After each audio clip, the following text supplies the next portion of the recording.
Tenemos que enfrentar esa mala herencia, ese fruto podrido, ese cochinero que nos dejaron. Y va a haber justicia. Me canso ganso.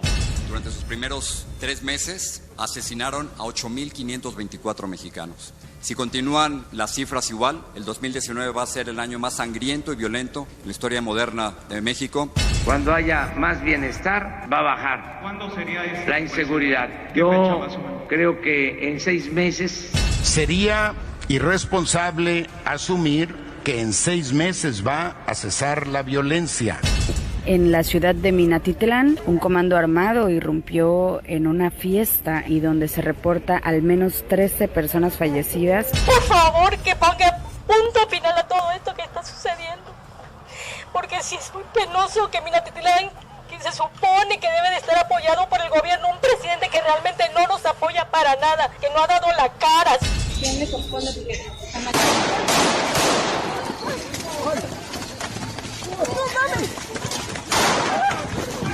Mamá, nos acaban de disparar. ¿Cómo estás? Ayúdame. Estamos aquí en el Zócalo, nos acaban de disparar. Se recibió el reporte de que en el primer cuadro de la ciudad capital perdieron la vida 2 personas y 2 más fueron lesionadas.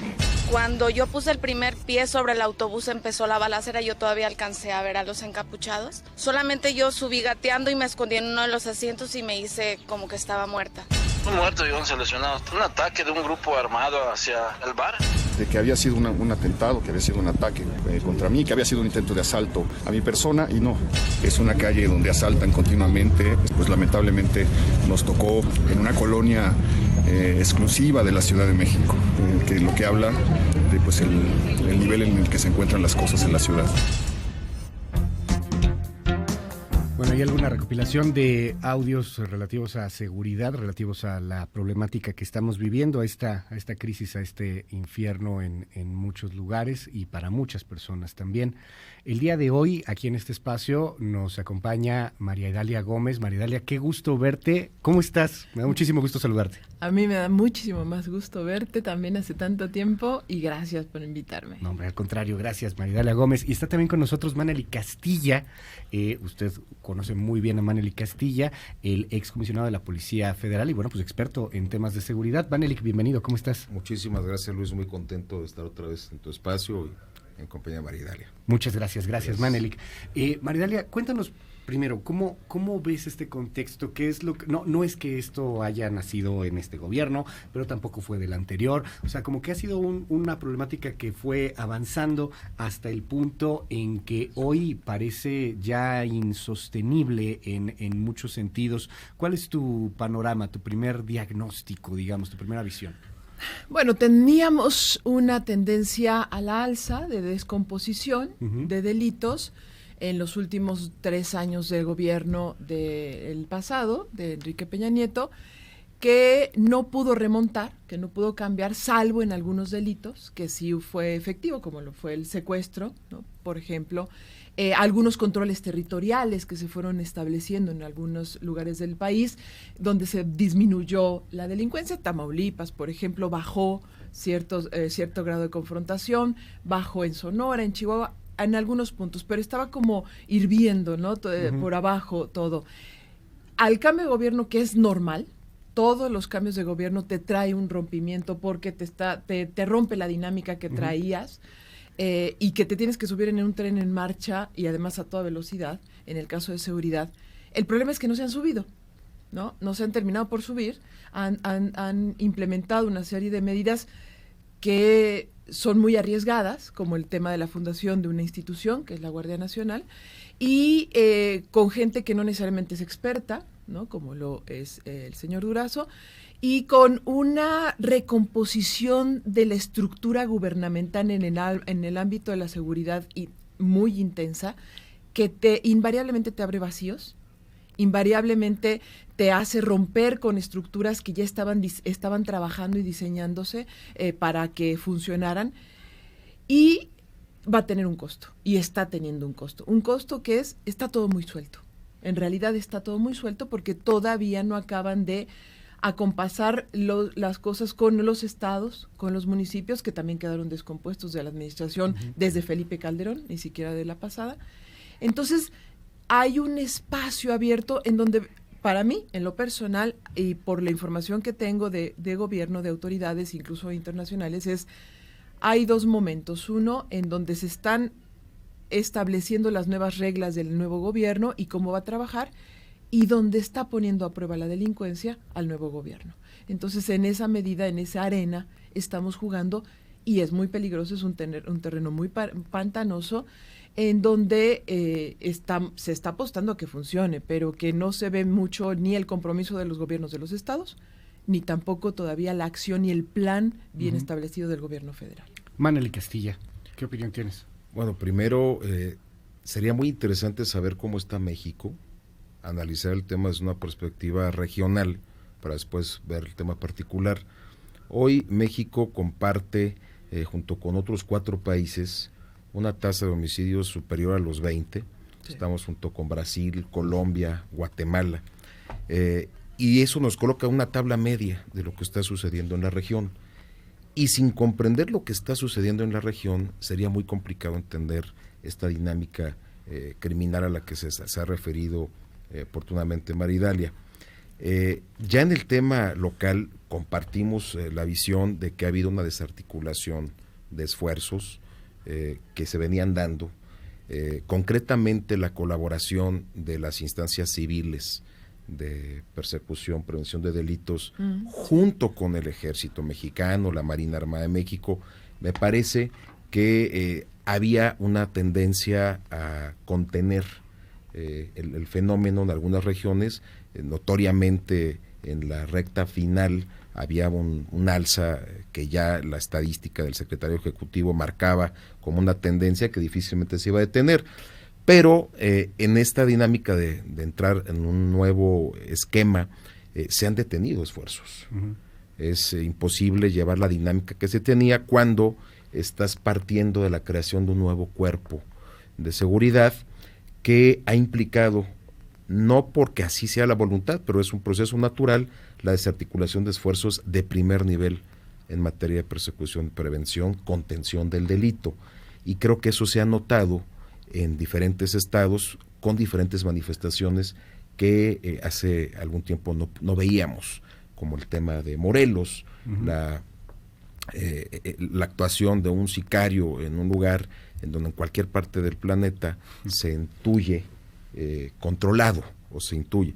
Ese tipo de circunstancias son las que hay que analizar en lo particular, pero creo que comparto la visión de que este inicio de gobierno ha implicado la desarticulación de esfuerzos. ¿Qué opinas al respecto de ese tema en particular, Maridalia? Porque también de pronto vemos un poco politizado el tema de seguridad, claro, más como periodistas, como comunicadores, pues vemos que hay un asunto que se politiza, que se mediatiza para tratar de llevar agua al molino de tal o cual partido o de tal o cual ideología, pero en lo pragmático no sé si esto está realmente funcionando. Creo que no. Tienes la realidad. ¿Están desarticulados? ¿Era necesario desarticular? ¿Qué opinas al respecto? Sabes, Luis, teniendo el comparativo de lo que ocurrió con Vicente Fox, que sería un cambio de partido, en esta ocasión siento que apagaron el switch y lo volvieron a prender, y yo no sé si estoy en el mismo lugar, ¿no? Donde lo habían apagado. Por ejemplo, este momento en donde dicen, y que siempre uno lo intuye, lo piensa, lo considera, que las cifras del sistema eran engañosas y que ahora sí estamos comenzando a ver una realidad. No lo tengo muy claro, por ejemplo, entonces yo como periodista estoy haciendo un acto de fe en este momento, decir, bueno, le creo que sí me estaban engañando antes y que ahora sí existe una realidad de que las cifras sí son lo que está ocurriendo, ¿no? Que los muertos no están escondidos. Otra de las cosas que también lo sabemos y que no siempre lo pudimos documentar, estos recursos que se dieron a los municipios y a los estados que se iban a otras cosas que no necesariamente eran solamente la seguridad o lo mejor para la seguridad.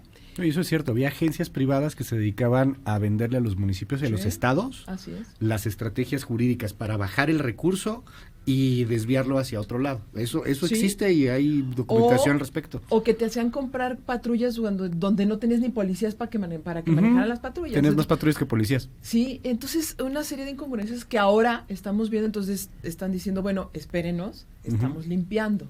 Y los estados acostumbrados a que la federación irrumpiera para que resolviera los problemas, y ahora no está llegando la federación a resolverlo todo. Digamos entonces que si bien es cierto, siempre se ha politizado. Yo tengo 26 años en estas materias y no he visto ni una sola vez que no se politice la seguridad y la justicia. El problema es que está desarticulado todo, es decir, está despertando todo, como hombre dormido del Poder Judicial por un lado, la Procuración de Justicia que se está reinstalando, claro, la prevención por la seguridad, los reclusorios que también son un desastre. Entonces creo que estamos en el peor de los mundos, con cierta razón el nuevo gobierno y con una confusión del anterior gobierno. O sea, ¿qué nos dejó realmente? ¿Qué diagnóstico nos dejó de país el anterior gobierno y qué es el que está retomando este? Creo que ahí es donde está el desfase y donde todos estamos haciendo un acto de fe en donde estamos parados. Lo que sí está muy descompuesto, es decir, se están dirimiendo en este momento las diferencias con balazos, ¿no? Quien haya mandado matar a estos líderes sindicales y empresariales en Morelos, el que una familia puede estar peleándose a balazos, el que veamos 3 balaceras en un rango no mayor de 10 kilómetros en la Ciudad de México, es que la capacidad de armas que existe en el mercado es muy alta, y no es responsabilidad de este gobierno, es de los anteriores, pero además la posibilidad de impunidad es tan vigente todavía que puedo dirimir esas diferencias con las armas. Entonces está muy descompuesto porque está muy suelto. ¿Qué opinas, Manuel Castilla? Comparto el diagnóstico acerca de que la seguridad siempre será un tema que tiende a politizarse en cualquier latitud. Yo insisto en el tema regional porque eso nos permite tener claridad de qué sí se hizo, qué se les puede imputar a quienes en algún momento estuvimos en estas responsabilidades y qué es parte de la dinámica que están generando los grupos criminales, sea la criminalidad organizada o los grupos locales. Yo quisiera irme a lo toral. ¿Qué sí funcionaba? Me parece que había esfuerzos articulados que estaban dando resultados. El operativo Escudo Titán, que implicó que únicamente instancias civiles asuman el rol de cumplimentadores de rezago en órdenes de aprehensión de delitos graves. Marcó una tendencia en los estados donde se dio. Quiero poner el caso de Los Cabos, que había crecido desmesuradamente el número de homicidios violentos, casi 100,000, y que se disminuyó en un 90%. Es un dato que está ahí. Me parece que jugar a que se mentía con los datos sería tanto como negar que el sexenio anterior se empezaron a dar malas noticias también. Hubo mucha responsabilidad en el manejo de esa información. ¿Qué creo que tenemos que empezar a colocar sobre la mesa de manera seria? ¿Qué se está haciendo a nivel local? ¿Dónde está el rescate, como en su momento lo comentó Renato Sales, de la política en materia de lo cotidiano? ¿Dónde está la justicia cívica? ¿Qué están haciendo los estados para no depender de la federación en temas torales, como la contención de homicidios, que muchos de ellos no están asociados a crimen organizado, pero que ayudan a construir una imagen de temor de zozobra en aquellos lugares donde se están dando estas manifestaciones? ¿Qué se está haciendo para mantener las capacidades civiles? Yo quiero dejarlo bien claro. Ahora que se dio este lamentabilísimo hecho en Minatitlán, Veracruz, a las pocas semanas, no olvidemos que fue la instancia civil, gente de Policía Federal, junto con instancias de los estados, quienes detuvieron a 3 de los involucrados. ¿Qué estamos haciendo para rescatar esas capacidades? ¿Cómo vamos a mantener viva la investigación de delitos de alto impacto si se está partiendo de un diagnóstico en donde todo lo demás no servía y hay que reconstruir instituciones? Pero también no cerró muy bien el año pasado, recordemos, la PGR violento, estaba muy ¿no? suelto, el rezago sí se dio, Pero es lo que estamos reconociendo, y la Maridalia. integralidad de las acciones no se dieron. Pero estamos, a ver, si repetimos lo que dije, es que fuimos nosotros los primeros que empezamos a dar malas noticias y que eso habla de un manejo responsable de las cifras. Fuimos quienes dijimos que estaba creciendo la tendencia, no estamos diciendo que hayamos cerrado bien, estamos hablando de que sí funcionaba. A ver, ahí están las cifras de los estados donde se logró disminuir a través de Escudo Titán la violencia, cumplimentándonos de prevención, disminuir. Hay una disminución, están los datos ahí. Estamos hablando de lugares como Colima, estamos hablando de Los Cabos. Que se le estaba yendo de las manos. Que se estaba yendo de las manos. Cerró mal Los Cabos, ¿no? El año pasado. Sí, todavía. Sí, pero hubo una tendencia a contener. A contener, pero se disminuyó casi en 80% en la primera etapa de Escudo Titán. Pero de lo que no estaba a lo que pasó y disminuyó, o sea, ese es el problema. O sea, el problema es que teníamos una realidad, ¿no? Es como Chihuahua, ¿no? Cuando las desapariciones se va resolviendo, hay una calma chicha, se otra vez despunta y nos dicen, ya lo resolvimos. No, espérame. Si volvemos al estado inicial, no hemos vuelto al estado inicial. Michoacán ha sido siempre eso, o sea, contienes o eliminas inclusive, pasa un rato y luego se reactivan y otra vez, y además hasta cambian el nombre, ¿no? La familia. Pero sí dejar bien en claro, porque luego así empiezan los malos entendidos. Jamás he dicho en esta mesa que hayamos resuelto el tema. Yo hablo con mucha responsabilidad de lo que tendríamos que ver hacia adelante, aquello que sí funcionaba. Porque si ponemos sobre la mesa que hubo cosas que se hicieron muy bien, vamos a hablar de grandes detenciones que sí implicaban problemas de seguridad, de dinamitación, de estructuras locales. Los grupos criminales lo que hacen es minar las capacidades institucionales, y para eso sirven las detenciones de capos de alto nivel. En ese sentido creo que se avanzó, no se debería abandonar. Quizá sea muy pesimista la visión, o quizá sea muy alarmista, no es mi intención que vaya necesariamente por ahí, pero quiero poner algunas cuestiones. Se arma un debate en estos momentos entre contener o disminuir, sea lo que sea, hoy ya no lo es, ni está contenido ni está disminuido.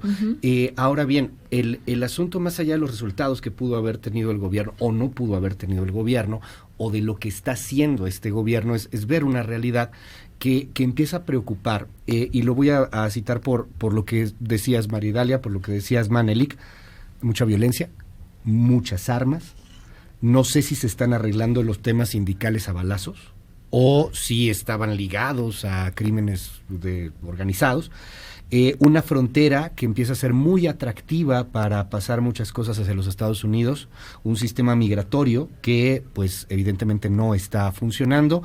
Si los datos de la Secretaría de Gobernación, que yo estoy igual que tú, tenemos que estar a fe y confiando en ellos, pero si son ciertos, qué preocupantes, 300,000 personas, 300,000 migrantes en los primeros 3 meses del año es mucha gente, y no es una percepción xenófoba ni mucho menos, pero ¿hacia dónde podría derivar todo esto? O sea, si ya vimos a un tipo que además es un tipo de 22 años, que va y mata a 2 personas en pleno centro de Morelos, enfrente de las cámaras, y le vale, y no pasa nada.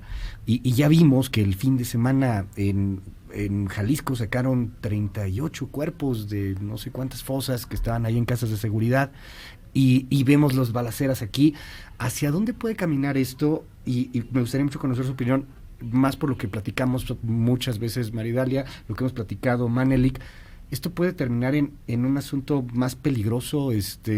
Pienso quizá ya un asunto ya de ataque a población civil, no sé si terrorismo político, religioso, cosas por el estilo. O sea, el panorama, perdón, no se ve bien, no quiero ser alarmista, pero no se ve bien, son demasiados cabos sueltos. ¿Qué opinan? ¿Hacia dónde puede ir? Está muy suelto todo y parece que se va a soltar más.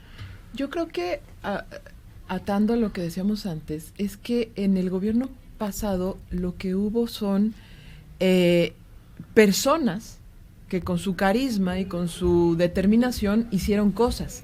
No fueron solamente un asunto de instituciones que funcionaban todas agrupadas e integradas, ¿no? Sino eran unas instituciones que tenían un liderazgo que sí funcionaba. El problema es que esos liderazgos no están, se fueron ya, ¿no? Y tampoco están algunos otros que faltaban desde la administración pasada, no han llegado. Es decir, que las personas que están en este momento y lo que les dejaron no tienen una inteligencia capaz de tener un diagnóstico muy claro sobre cuáles son las condiciones que se están dando en cada región y en cada lugar. Los estados no están haciendo su trabajo porque se acostumbraron a que les resolvieran totalmente. Y el ejército. Y además la violencia es un asunto de control social, ¿eh? También es eso. La política ha optado por la violencia en algunas regiones para tener un control social. Lo que tenemos ahora, a ver, es muy peligroso, sí. A mí me parece que es bastante peligroso porque lo que estamos viendo a nivel periodístico siguen las amenazas para informar y eso ya te habla de un diagnóstico de cómo está abajo moviéndose el silencio para que puedan hacer estos grupos, que además vemos una asociación con células y con organizaciones locales que son mucho más peligrosas para los ciudadanos que los grandes cárteles que existían, porque ellos sí son capaces de generar una violencia social muy fuerte, y por eso vemos, es posible que estén asesinando estos liderazgos. No solo son sindicatos, hay medioambientalistas de derechos humanos que han sido asesinados en estos últimos. La Huesca, lo que sucedió en Morelos, Así otra vez, es. matan a uno, que no sé si es por un asunto político, porque esa es la otra, no sabemos nada. No hay, o sea, no hay tienes ahora inteligencia. una fiscalía que llega y que igual estás aprendiendo porque eres el primer fiscal general de la nación y ahora con un nuevo sistema procesal, penal, acusatorio, juicio orales, etcétera. O sea, es un estarle aprendiendo, y en lo que le estás aprendiendo se lo está yendo de las manos. Hablabas, Maridalia, del tema de las fuentes que están amenazadas. Ahorita nos vamos a enlazar hacia con nuestro corresponsal Gonzalo Zapata allá en Quintana Roo. Mataron esta mañana a un reportero, a un compañero de la prensa, Francisco Romero, que reconoció como el ñaca ñaca allá en Quintana Roo. Lo matan en Playa del Carmen, y en Playa del Carmen también hablábamos ayer de la balacera que hay a una cervecería, y aquí los mariachis asesinos. O sea, ¿qué es lo que está pasando? ¿Hacia dónde podría descomponerse todo esto, Manely Castillo? Coincido plenamente con Maridalia en el riesgo que implican las organizaciones locales. Estas diferencias que se están resolviendo con violencia, a balazos, tienden a ser a veces más dañinas que las confrontaciones entre cárteles del crimen organizado. Un hecho irrefutable, que es el caso de Uruguay, porque yo insisto en el tema regional. Yo sí quiero no solo tener fe, sino analizar el justo lugar que le corresponde a México. Uruguay hoy vive una epidemia de homicidios, están por arriba del 11, de los cuales el 70% se están cometiendo con armas de fuego, cuando en la última medición tenía menos de 40, y es una tendencia que aquí en México se analizó en su momento.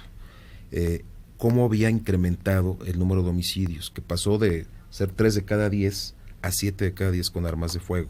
Eso habla de uno de los grandes problemas: el narcotráfico, el tráfico de personas y las armas de fuego. Eso es el componente que hace posible este tipo de violencia.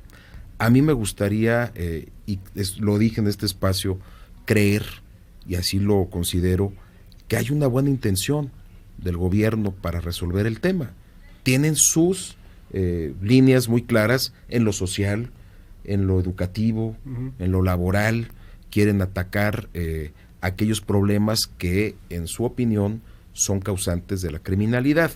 A mí me parece que es una idea loable. Sin embargo, la violencia imperante no se resuelve en el corto plazo con este tipo de políticas, sino con inteligencia, con la desarticulación de estructuras dañinas, es decir, los que tienen las armas y los que van y matan, deben ser un objetivo fundamental, y para trabajar esos objetivos se necesitan esfuerzos articulados, y eso es lo que me parece que está caminando un paso muy lento. Yo quiero apuntalar también en algo. Lo dije como comisionado general y lo digo hoy como consultor. Había que tener un mejor diagnóstico, había que poner atención a las personas y los procesos que sí funcionaban.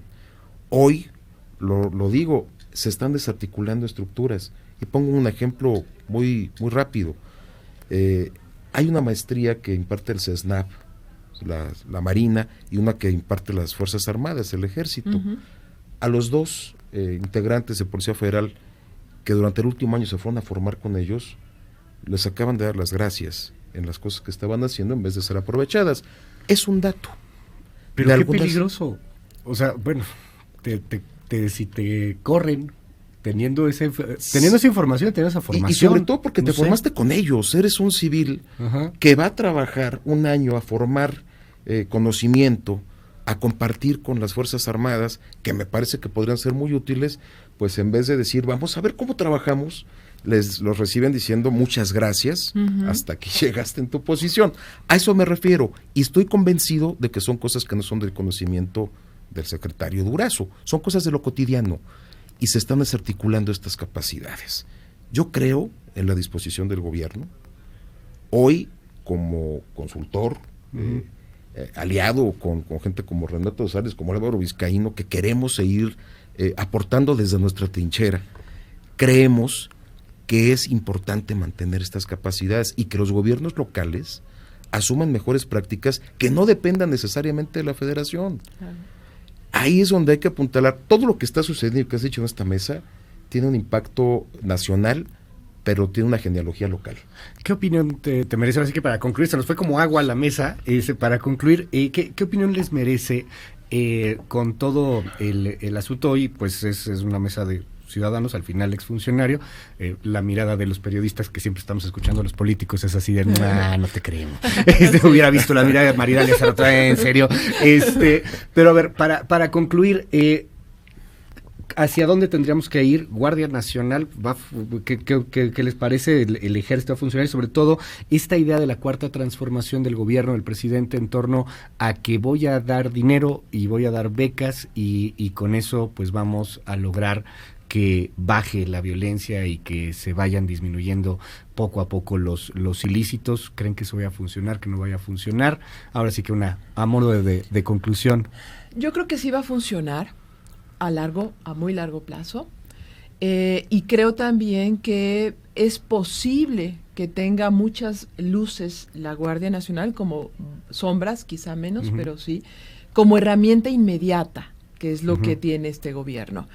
Creo que depende mucho de las otras patas, depende mucho de un poder judicial federal que se tiene que limpiar, y los poderes judiciales locales se tienen que limpiar, verdaderamente limpiar.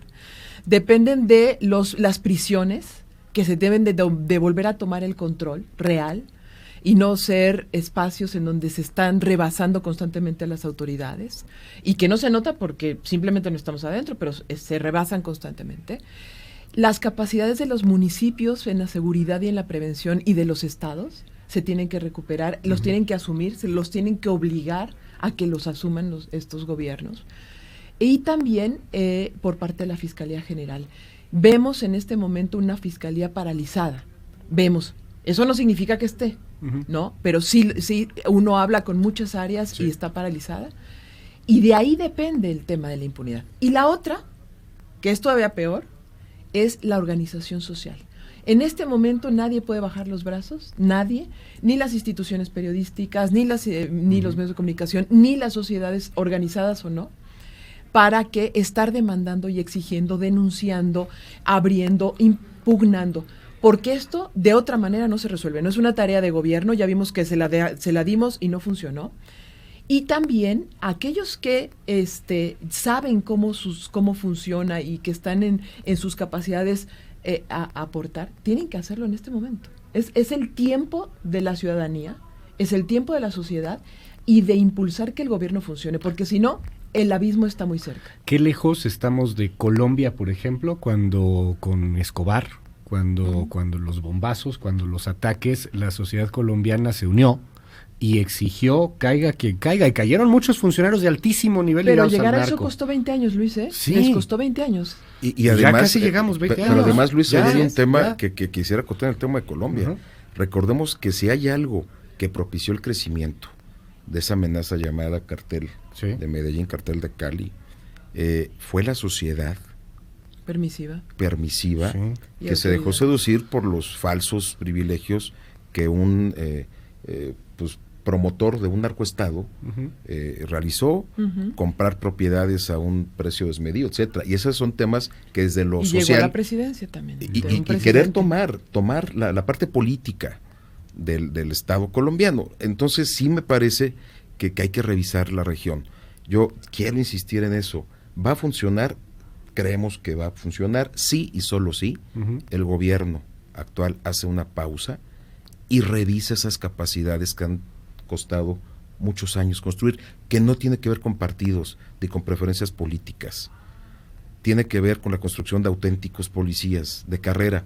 Las mejores prácticas en la región, los estados, los países que tienen mayor control sobre estos temas, tienen un factor en común, que es la solidez de sus instituciones, cómo las han hecho mejores, no las han desaparecido y vuelto a construir, las han fortalecido. Tenemos policías casi centenarias, y si en México vamos a apostar a que cada 6, 10 años vamos a cambiar la estrategia y el modelo, nos vamos a, ese es el tema, nos vamos a rezagar, pero hay cosas que no permiten las mejores prácticas hacer, como desmantelar capacidades. La administración de Fox desarticuló instituciones, Calderón refundó cosas que no debería, y la verdad es que Peña Nieto también desarticuló. Seamos muy claros, estamos en este punto no porque hayan hecho bien su trabajo, Hasta Zedillo sí se hizo un trabajo muy interesante de contactos de primer nivel con Estados Unidos, se funda la Policía Federal como un organismo que funcionó con todos los secuestros, hoy día detenidos. El CISEN entonces no se había creado la Policía Federal. Sí, se creó la Policía Federal hablamos preventiva de la Policía en 1999. Y no tiene nada que ver con lo que acaba siendo el modelo de Policía Federal. No, es que ese era es el mucho tema. Mejor, hay que estudiar, me parece que mucho mejor. Pues yo creo que no hay conocimiento de lo que dejó la Policía Federal preventiva. El modelo de policía profesional es el que surge con el nuevo modelo policial, y creo que hay una confusión, y no se trata de hablar si fue mejor o peor, fue diferente. No había una división de tareas estratégicas alineadas a las mejores prácticas policiales. Lo cierto aquí es que, o sea, ha ido de peor en peor. O sea, y el asunto, más allá de lo político, es que hoy es peor que todo. O sea, hoy la realidad es la peor que todo. Bueno, pero desestimar, María Idalia, Luis, a un INEGI, evaluando por primera vez a una policía como la Policía Federal en su momento, rayando casi el 70% de percepción de eficacia. El INEGI hizo una reestructuración también del conteo de pobreza con Enrique Peña Nieto. Entonces, también se hizo una reconsideración con el conteo de cifras para pasar los que eran violentos y los que no. Entonces también tuvimos un problema a mitad de sexenio de Peña Nieto. A ver, María, entonces sí tenemos un problema para poder comparar el pasado. A mí me parecería interesante que María Idalia diga que además del INEGI ellos tienen otras cifras, porque sería también tanto como desestimar la naturaleza y la solidez de una instancia como el INEGI. No, yo creo que las cifras tienen que ver, pues si atendemos a eso, tendríamos que reconocer qué cosas que se hicieron bien. Y no está mal reconocer, María Idalia, que por primera vez una instancia de medición como el INEGI calificó con casi 70% de percepción de eficacia una institución. Eso tampoco está mal, o sea, me parece que si la Guardia Nacional algún día llega a esos niveles, todos seremos muy felices. A mí me encantaría que eso suceda y respetaría esas cifras. Y el gran asunto es que se convierta en realidad, de verdad, o sea, porque si no va a terminar el sexenio de López Obrador y va a ser lo mismo, o sea, el siguiente va a ser todavía peor. Claro. Y aquí volteas a todos lados, y yo insisto, veo frentes abiertos en cualquier punto. Recordemos, y más riesgo. Hay que tener memoria. En la administración pasada el INEGI tenía un conteo de muertos, el secretario otro, nos faltaban 5,000. Hasta que los ajustaron. Es un asunto político, siempre ha sido un asunto. El INEGI es una de las mejores instituciones de este país, por desgracia, y que ninguno desaparezca el autónomo, ninguno. Porque nos ha costado mucho a los ciudadanos, pero sí han tenido un uso político muchos gobiernos. Nadie se salva, y estos 3 administraciones no se salvan. Estamos aquí por eso. Se puso bueno y se pone bueno ya cuando tenemos que irnos al corte. Y crisis es oportunidad, y ojalá que el gobierno actual tome esta crisis. ¿Por qué no la repetimos? ¿Por qué no hacemos otra? Pronto. Pero seguro. Va, María Idalia Gómez, muchísimas gracias. Gracias a ti, Luis, muchas gracias. Vanely Castillo, muchísimas gracias. Hacemos una pausa, 8:43, seguimos.